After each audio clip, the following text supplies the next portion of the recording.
Apa kabar warga Nusantara? Jumpa lagi di channel Shock Tahu. Channel yang shock karena baru tahu.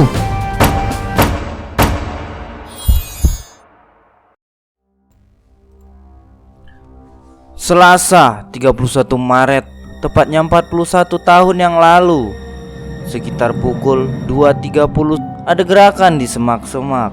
Letaknya tak jauh dari sebuah pesawat yang terparkir di lapangan udara Don Mueang, Bangkok.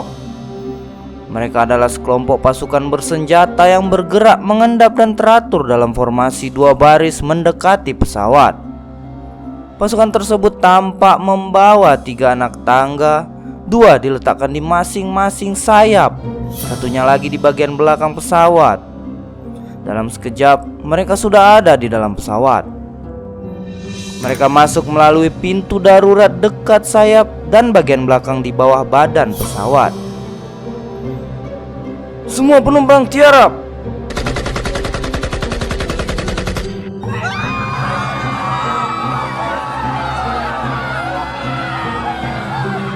Teriakan memecah keheningan diikuti dengan riuh penumpang dan suara tembakan.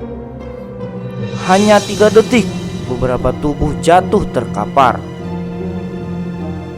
Penumpang yang tiarap kemudian dikeluarkan satu persatu, tetapi suasana tegang kembali memuncak ketika ada seseorang yang melempar granat. Untungnya berhasil dijinakkan oleh salah satu pasukan penyergap. Orang yang melempar granat berusaha melarikan diri melalui pintu depan. Namun, dalam sekejap ia tewas ditembak. Seorang lagi melepaskan tembakan ke arah pasukan yang untungnya tidak mengenai sasaran. Senjata pasukan ditodongkan kepadanya, memaksanya menyerahkan diri. Sang pembajak menembak keningnya sendiri. Masih ada 2 lagi yang ikut tiara beserta para penumpang. Dalam sebuah kesempatan mereka berupaya kabur, tetapi 2 tembakan tepat sasaran membuat mereka tersungkur di tanah. Inilah puncak drama penyelamatan pembajakan pesawat Garuda Indonesia Airways DC-9 yang dikenal dengan nama pembajakan Wela. Tepat pada tanggal 31 Maret 1981, saat Mabes Polri diserang teroris, tepatnya 41 tahun yang lalu. Peristiwa tersebut adalah pembajakan pesawat komersil pertama di Indonesia dan juga yang terakhir, yang mengangkat nama pasukan Sandi Yuda atau Kopasanda, yang sekarang bernama Komando Pasukan Khusus atau Kopassus. Pesawat GA206 transit di Bandara Talang Betutu, Palembang. Beberapa penumpang tampak rehat di ruang bandara menunggu proses transit. Suasana riuh seperti warteg, tidak ada penjagaan, apalagi pengamanan. Orang bebas keluar masuk tanpa adanya pemeriksaan. Tampak seorang penumpang bernama Anwar.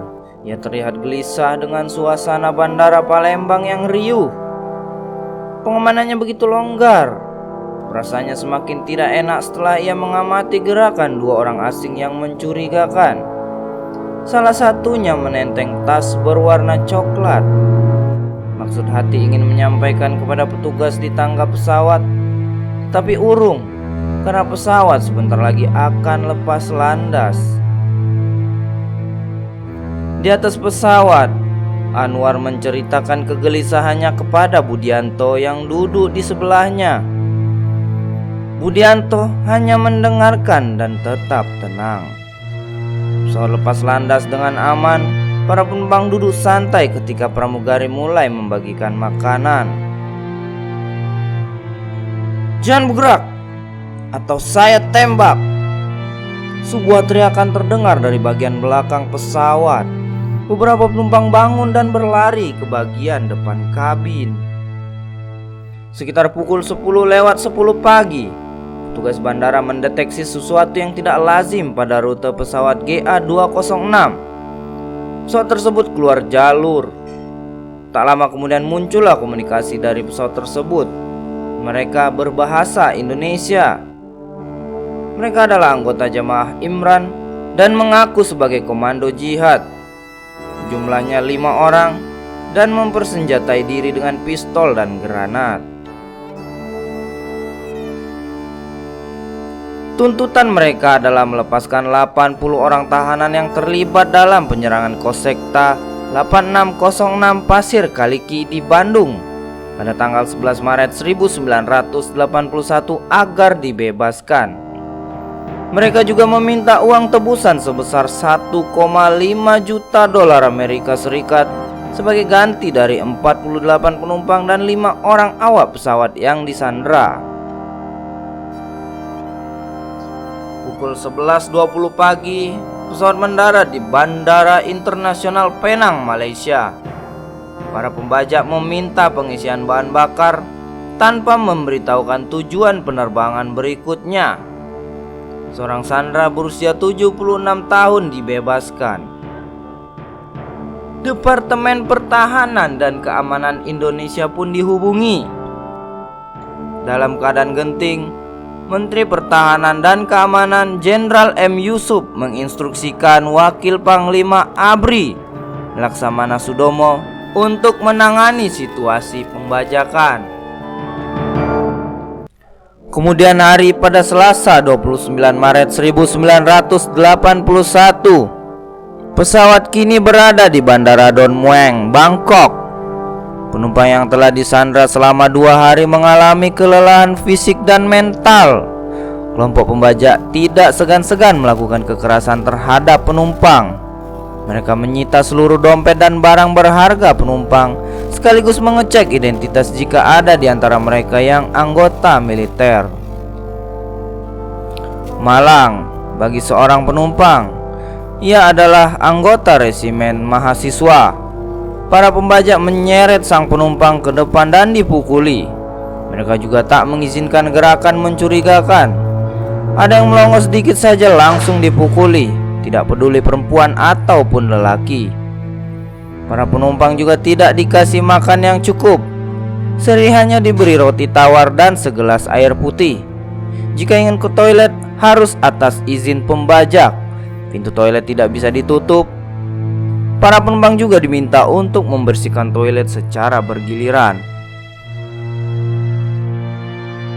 Selama penerbangan, semua tangan penumpang harus berada di sandaran kursi dengan telapak tangan yang terlentang.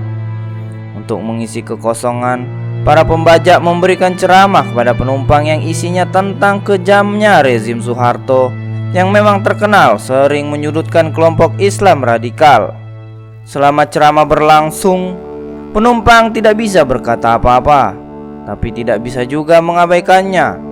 Memalingkan muka sedikit saja, pukulan melayang. Sejak mendarat di Bangkok, bahan bakar telah menipis. Akibatnya mesin pesawat dimatikan dengan sendirinya. Penyejuk ruangan pun tidak berfungsi. Para sandera semakin menderita.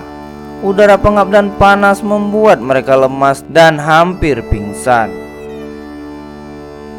Di tengah penderitaan, beberapa sandera mencoba untuk melawan. 2 penumpang telah terburu karena nekat melarikan diri dari pesawat. 2 penumpang itu bernama Robert Wainwright dan Carl Schneider.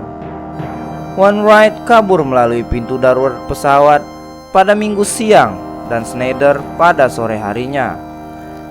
Wainwright berhasil melarikan diri, tetapi tidak bagi Schneider. Ia tertembak di bagian bahu.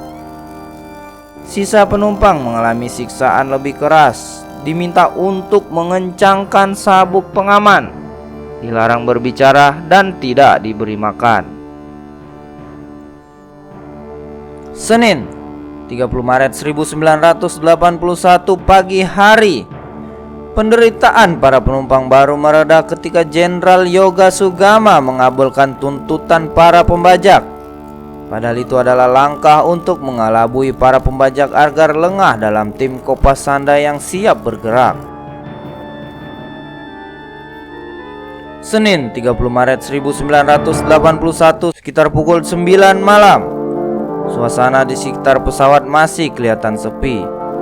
terlihat sebuah mobil catering mendekat mengikuti kode lampu dari pesawat yang merupakan sinyal pembajak untuk mengangkut suplai makanan dan minuman. Dari jauh kelihatan 3 pria yang tidak memakai baju membawa kantong-kantong plastik.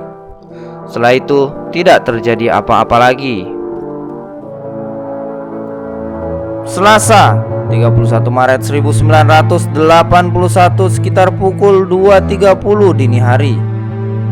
Operasi pembebasan pesawat Woyla akhirnya tuntas pada Selasa 2.30 waktu Thailand.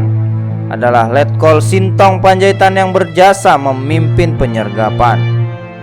Para pembajak relatif mudah dilumpuhkan karena kondisi fisik dan juga sudah lengah. Seluruh penumpang dan kru pesawat berhasil diselamatkan. Meskipun Kapten Pilot Herman Rante dan Ahmad Kirang dari Kopasanda tewas saat penyergapan terjadi. Begitulah kisah drama penyanderaan selama 65 jam. Berakhir dengan baik dan waktu yang diperlukan untuk menyelesaikan penyerbuan hanya 3 menit. Nama Kopasanda berkibar dan Indonesia berjaya.